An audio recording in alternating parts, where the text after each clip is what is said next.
Another note that has been happening is there was talk last week about let's put a hold on some of this federal funding. There was some concern, especially from Trump. He's looking at things from American First standpoint, and he's saying, look, you know, there's some money they're going to places he didn't approve of.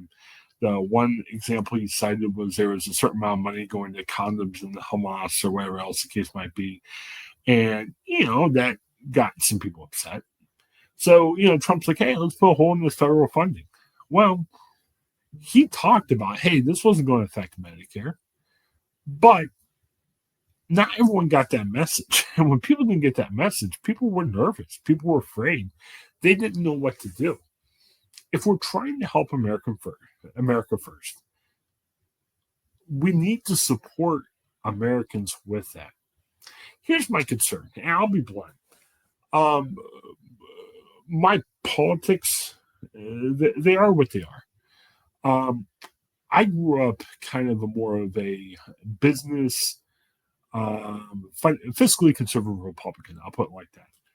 Well, if you do that, you're trying to find ways of helping business and helping American people. Well, if we're not supporting the American people, what's the point?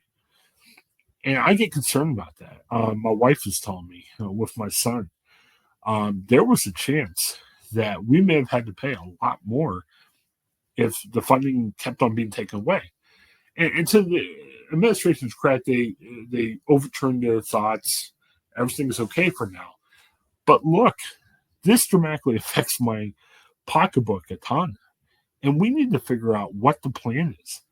Um, I would call for President Trump to really take a look at what's happening and how he wants to move forward on this. This can't just be a react to something politically. You need to sit and say, look, if we're going to eliminate funding, it's going to be for this, this, and this. Stick with it. Don't change every other minute. This is hard to keep track of. I'm a news guy. I'm doing a lot of news every day, but there's a lot of my friends, family members, who don't look at this stuff every day. And when the messaging isn't consistent, clear, it can really lead to a lot of trouble. And I think that's the issue that I've had with Trump. And we've talked about this on the podcast before. Is without a clear, consistent message, and if it's not communicated clearly the first time you present it, it's going to lead to a lot of confusion and a lot of trouble moving on.